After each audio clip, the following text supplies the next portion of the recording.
Assalamualaikum semua.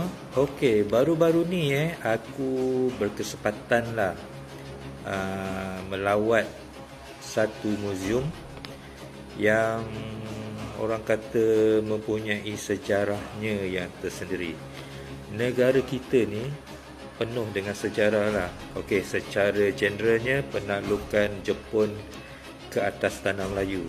Tetapi paling diingati peristiwa sejarah sepanjang zaman adalah serangan komunis terhadap Balai Polis Bukit Kepong pada awal pagi pukul 4.30 lebih kurang macam tu pada tahun baru Cina kedua 23 Februari 1950, di mana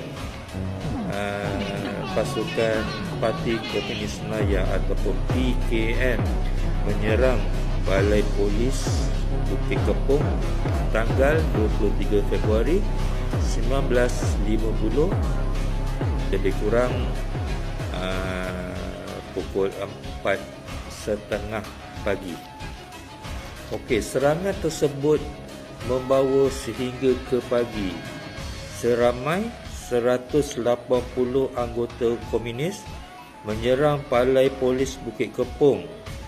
Tetapi pada masa itu difahamkan anggota polis yang bertugas hanya ada 25 orang, termasuk 2 orang isteri anggota polis yang mengangkat senjata melawan kekejaman komunis. Dan mereka melawan sampai titisan darah terakhir. Jadi serangan tersebut mengambil masa selama 5 jam. Korang bayangkan hebat tak hebat, 180 anggota komunis ataupun dianggarkan seramai 200 orang anggota PKM ataupun Parti Komunis Melayu ni, 200 orang menyerang 25 orang anggota, termasuk 2 anggota isteri anggota. Jadi korang bayangkanlah hebat tak hebat polis kita pada zaman tu. Komunis menganggarkan dapat menawan balai polis tu dengan mudah, tetapi sebenarnya bukannya mudah. Mereka mengambil masa sehingga 5 jam untuk menewaskan ataupun menakluk Balai Polis Bukit Kepong. Mengambil masa sehingga 5 jam melawan 25 orang anggota saja. Jadi hebat tak hebatlah.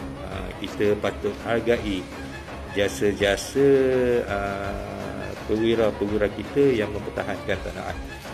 Okey, aku ni orang Muar tau, tapi hanya baru-baru ni berkesempatan untuk melawat Muzium Galeri Darurat di Kepong ni.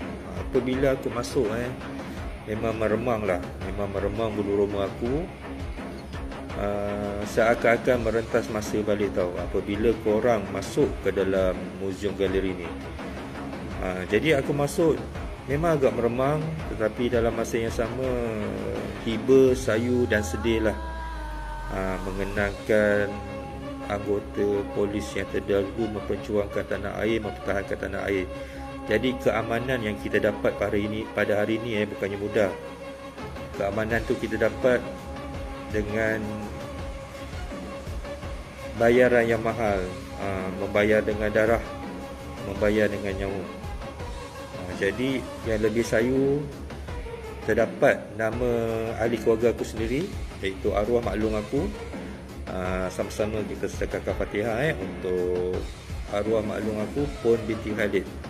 Biarpun tak ada gambar dia, tapi apabila aku tengok saja nama dia, memang hati aku sayulah, mengenangkan bagaimana isteri anggota sama-sama berjuang untuk mempertahankan tanah air kita. Okey, minta maaf video ni agak panjang sikit, sebab ini adalah fakta sejarah. Antara mereka yang gugur semasa penaklukan komunis ni ialah ketua balai, iaitu Saja Jamil bin Muhammad Shah.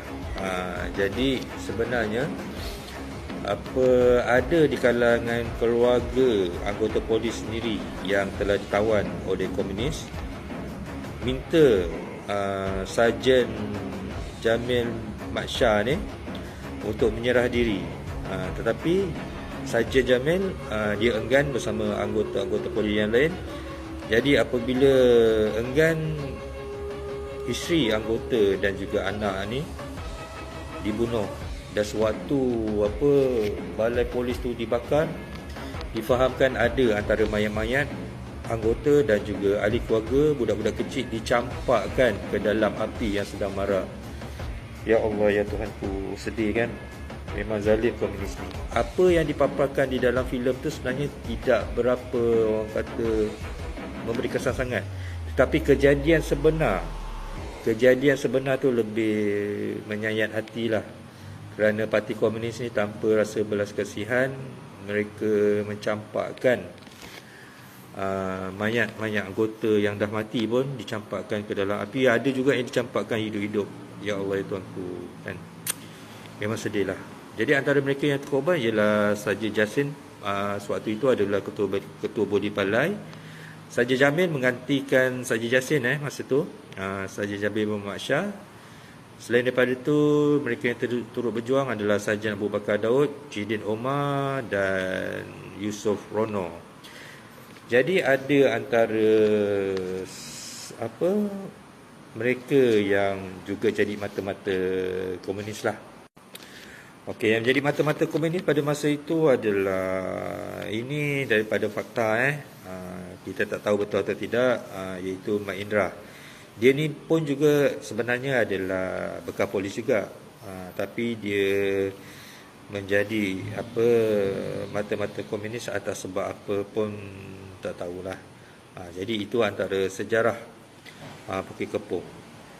Ada juga misteri aku nak selitkan sikit. Ada juga misteri di mana ada kejadian misteri selepas serangan Bukit Kepong. Okey, ada orang mendakwa penduduk situ ataupun sesiapa yang lalu lalang dekat situ, terutamanya di tapak balai ketua polis lama tu, di mana mereka mendakwa ada bau asap ataupun bunyi tembakan di tapak lama balai itu. Tapi apabila diselidik, disiasat, memang tak ada apa-apa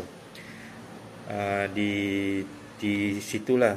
Jadi yang keduanya tapak asal. Kadang-kadang ada dengar orang ada dengar suara seolah-olah masih berlaku pertempuran dekat situ. Selain daripada itu, dekat Sungai Muar pula ada yang terdengar orang-orang yang memancing kat situ, ada yang terdengar ada orang mencampakkan senjata di dalam sungai itu. Tapi apabila diselidik, memang tak ada apa-apa. Air pun tenang aja.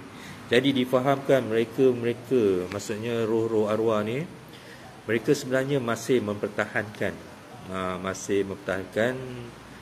balai polis tersebut. Ada juga yang mendakwa mereka ternampak seorang anggota polis yang beruniform lengkap pada ketika itu.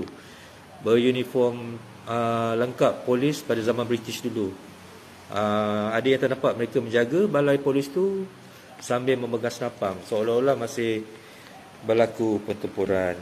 Jadi tempat ini bukan sekadar muzium, tapi saksi terakhir keberanian 25 wira kita. Jadi sebelum aku akhiri, marilah sama-sama kita mensedekahkan Al-Fatihah kepada wira-wira polis Bukit Kepong ni yang mempertahankan negara.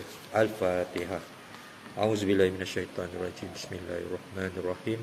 Alhamdulillahirabbil alamin arrahmanirrahim maliki yaumiddin. Iyyaka na'budu wa iyyaka nasta'in ihdinas siratal mustaqim. Syiratal ladzina an'amta 'alaihim ghairil maghdubi 'alaihim waladdallin. Amin. Okey, sekian saja. Assalamualaikum.